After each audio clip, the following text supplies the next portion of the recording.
Hey, what's going on, guys? Today we're in Affinity Designer and I just want to show you a little workaround in regards to a comment that I received. So in the comment I was asked if you could add two gradients to a single object. Although there isn't an official way or easy straightforward way of doing this, there is a quick tip and technique which may or may not work for you. So there's no harm in trying, so give it a go and see how it turns out. So first thing we're going to do is grab our shape that we're going to start with. For this, I'm just going to grab a circle, make it quick and easy. I'm going to hold down the shift key just to keep that perfectly round as I drag it. And what we need to do now is just put a gradient on this. So if we come over to the left hand side and we choose our fill tool right there, we're just going to drag from the top to the bottom. And just going to change these colors by either coming up here or coming over to your right hand side and change it through the wheel. So I'm just going to go with a yellow at the bottom there, I think. And this top one, I'll just go for just something lighter. That will do. It's not going to be the prettiest, but it's going to be a quick example.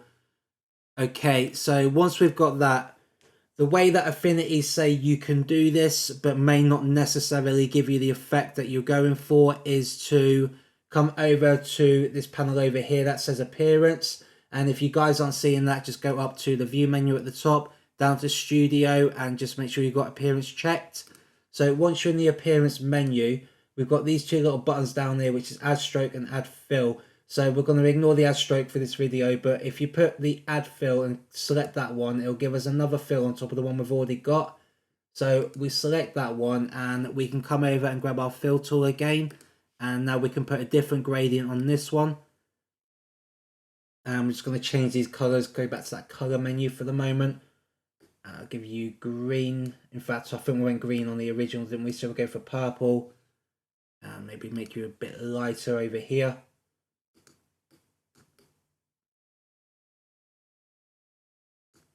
Something like that, or maybe just give it a different color altogether. Just drag that across just to even it out. Okay, so if we go back into our appearance menu, we've now got these two different gradients, but one overlaps the other, as you can see. So we can drag one on top of the other to choose which one you want, but that definitely is not what you guys are going for, I'd imagine. So the other thing you can do from here is use these blend modes. So where it says normal, if you just tap on that and you go through these menus here, you can have a little look to see what kind of effects you're getting with these two merged together. But this probably is not what it is you intended to do. So if you can't find anything within these blend modes that you like, then we'll focus on the other way that I'm going to do this. So we're going to come back out of here. We'll just delete that one for the moment. And go back to my color menu. Okay, so we've got our original one that we started with. So the other way that you may want to try and do this is just to make a copy of the shape that we've already got. So if we hit Command C to copy it and Command V to paste that, what we're going to do now is we're going to drag this copied version here on the top and put it inside of the one underneath. So we're just going to drag that down until you see that big blue bar, and then you're going to pull it over to the right until that bar shrinks. Like that, and then let it go. And now that is nested inside of that shape. And what that means is we can move this around inside of this one and it will just stay within the circle itself and won't come outside of it. So once we've done that, we can now change the gradient of this circle we put inside it. So come back over to our fill tool and I'm just going to change the colors. So we'll just go for maybe an orange. I'm just going to drag that one up. You can make these circles smaller if you want to. They don't have to be the same size. And for that one, maybe just have a bit of red. Just try and blend them together. And like I said, you can shrink this down if it's too big for you. Or you can keep it the size it was. We'll keep it like that just for the time being while I show you what to do next. So once you've got that in there, you can move it around freely as you like. So if we make another copy of this one as well, so Command C and Command V to paste, we now have one again that we can move around into a different position. So if we put that up there and we change the gradient on this one once again, back over to the fill tool and we'll give this one a different color. We'll go for something we have already got. So we'll have purple and we'll bring in a green. But this time we're going to move this around this gradient from a different direction, just give it a bit more of an effect. So we'll come from that angle on here. And you can do this across all of them if you want to. If you click back on this, you can move these around and just aim that in any direction you want. So I think if I leave that like that. So once we've got this now, it doesn't look the prettiest, I've got to admit, unless you're going for that kind of effect. I suppose you could use that in a logo if you wanted to. But the idea now is to blend these all together to add the multiple gradients to the one object. So we can do what we did before. We can have a little look with the blend modes to see if you like anything that you achieve with this. But once again, it may not be what you're going for. So if we just ignore that for now. So the other way of doing this really is to put a mask on these two that are inside it and blend it into the one at the back.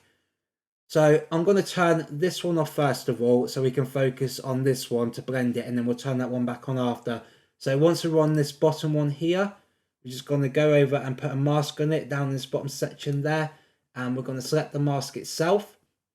And once you've done that, come over to your pixel persona just at the top left hand side there. And you need to come over and grab your paintbrush tool right there. And what we need to do now is just choose what size brush you want with the bracket keys, the left and right bracket keys on your keyboard. And we're just going to come up to the top left hand section here and pay attention to what we've got up here. So I'm going to leave the hardness at 0% because I want this to be a soft brush. The flow is fine at 25%.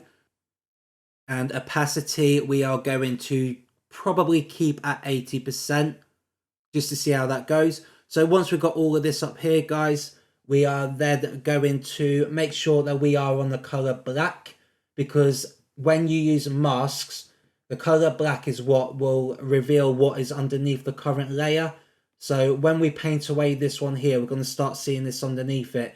And if you want to bring that back, you're going to use a color white. So I'm just going to quickly demonstrate that for any of you that don't know what I mean by that. So now I've got the color black selected. I can start painting that away, as you can see, and it starts blending into the layer behind it. And if I decide I've took off far too much there, I'm going to come over here, I'm going to change that to white, and I can start painting this back in. It is as simple as that, and that is the beauty of masking. And this is something you use all the time when you come to doing photo manipulation.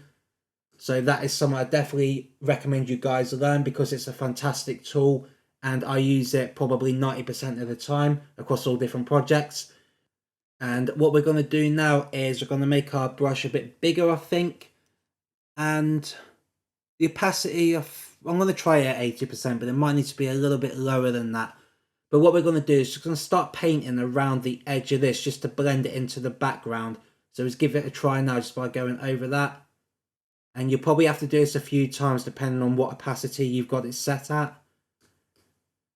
But the more you go over it, the more it's going to start to fade in. So we're just going to keep doing that until it generally blends away that hard line at the start of this. Which you can generally see is starting to come away at the top now. But it's a bit more showing through at the bottom. So we're going to focus on this area here, and we'll just get rid of that. And if you turn your opacity back up, it's going to take out more of this. It's because I've got it set at 80. But it's always best to go low and then just keep going over the area than just going too high and having to bring it back. So we've blended that in fairly well. And because it's so dark down here, if we bring our opacity down a little bit more again, probably take that to 50%. And we'll just try and blend it just a little bit more over the darker red down here, just give it a nicer blend. So something like that is looking okay. So once we've got that one, we can turn this one back on. And we are generally going to do the exact same thing here that we did on that one. So first thing we want to do is put a mask on it. And click on the mask itself. Make sure you are on the color black, like I said, which will remove it. And the color white will bring it back. And we are just going to start going over this line now. So if we start off with that 80% again. And we can just start to go over that.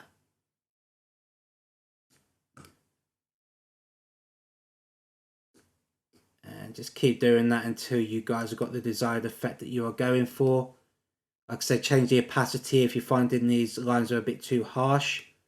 But it is just a case of keep going over them and just blend that in nicely.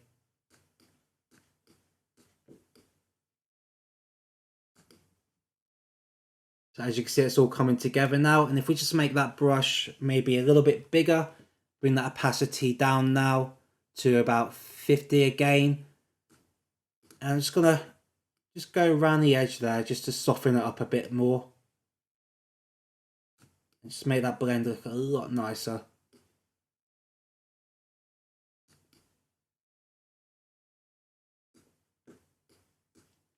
And that generally is it. You can keep coming in and just going back and working on areas which you may feel need a bit more work.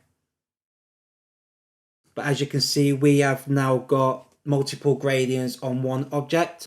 So if I come back over to our designer persona and we just select that main circle there, we just close it, we can move that around freely and it remains one object. We can shrink that down and you are free then to use that however you like. Okay, so at this point, if you're happy with that, you can do whatever you want to do with that, but you could also come in and add an effect and maybe put a drop shadow on there. So if we just put 10 offset and 10 radius, and we'll leave that like that. So straight away, these are really bad color choices that I've made that don't so much complement each other. So I hope you guys made a better choice of colors, but if you did not, the beauty of this is we can come back onto any of these shapes that we got inside. So either that one or that one, and we can simply come back to our fill tool and we can move it around again to try and make it blend even better however you want, or you can even change the colors if you are not happy with it. So it's kind of an indestructible way of doing this. You are free to change this however you like. See, that blends so much better already. And if we come over back to the red, and that's definitely far too dominant and harsh for that color yellow. So if we focus on changing that to something a bit more eye-pleasing, see that's looking better. Not amazing, but definitely better. Kind of does blend in nicer. And we'll just change that color up there to perhaps, we've already got blue, so we'll bring in that purple, but we're going to make it a little bit lighter, I think. And like I said, you can just move this around and point it in any direction you want. But there you go. So I hope you found this video helpful and you can make some great designs with this. I hope you liked the video, and if you did find it useful, then please give me a thumbs up and hit that subscribe button, as it really helps me out a lot. Have a fantastic day, guys, and I will see you in the next video.